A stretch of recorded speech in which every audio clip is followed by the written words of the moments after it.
Hi, my name is Karan, and I will be talking about the issues from the 1995 novel The Prestige by Christopher Priest and how it's still a relevant issue in today's world. The story is about two magicians, Andrea and Borden, who dedicate their whole adulthood to a long-lasting rivalry to prove who is the better magician. Throughout the novel, both magicians are shown to have psychoanalytical obsession with their rivalry. They would do anything to make sure they were the best magician in London. They would sabotage each other's performances and spread false rumors so they could stay on top. They had this feud going on, and it went for years.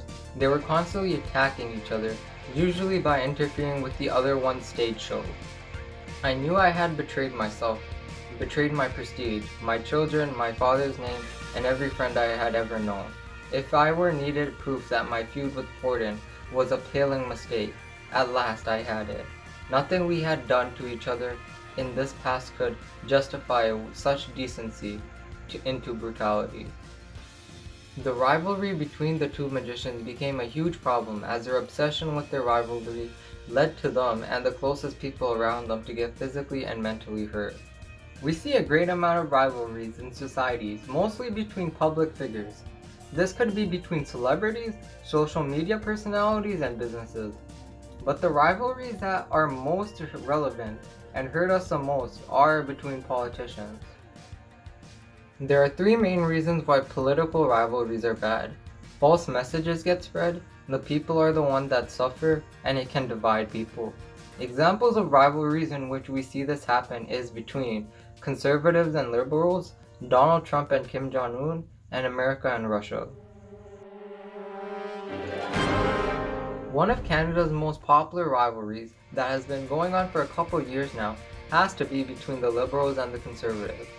These two always duel it out with each other on social media apps like Twitter and always have to talk about each other's actions. Both these parties have accused each other of false allegations in the past multiple times. A notable example is back in 2019 when Andrew was promoting his campaign for Prime Minister and met with many voters. In this video, we see a cancer survivor walk up to Sheer and tell him that she will vote for him. Nice to meet you too. I'm Dina, a voter. Adina? I will be voting for you. Thank you very much. It's very Appreciate nice your to support. meet Very nice to meet you too. I'm a cancer survivor. Oh. I wish you good luck. Thank you so You much. have my vote and my Appreciate it. husband's vote. Thank you Be very well. much. The Liberals did not believe this and spread false claims that Sheer had hired actors for this. Many people believed what the Liberals said was true, but after doing more background research on the lady, it was confirmed that she was not or paid to do this.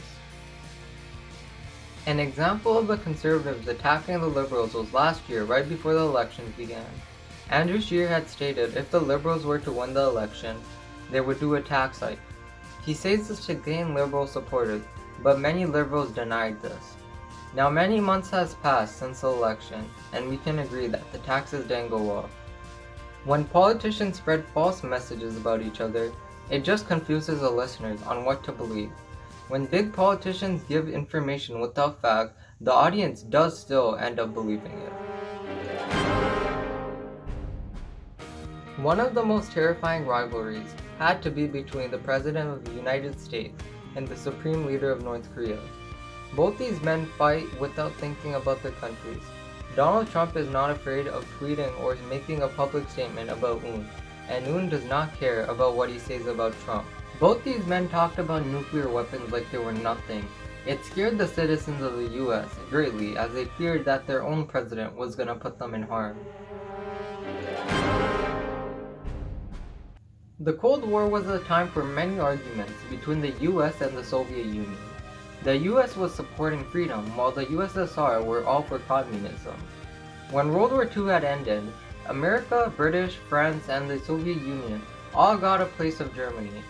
America, British, and France ended up joining their side to create the West Side, while the USSR owned the East Side. For 30 years, all of Germany was divided by a 3-meter tall wall, which allowed no one to go to the other side. This separated families from not meeting each other. If anyone from the other side tried to sneak to the other side, they would be shot immediately. In conclusion, political rivalries are harmful and do not help society in any way. These rivalries just end up confusing the citizens, putting them in danger, and separating them.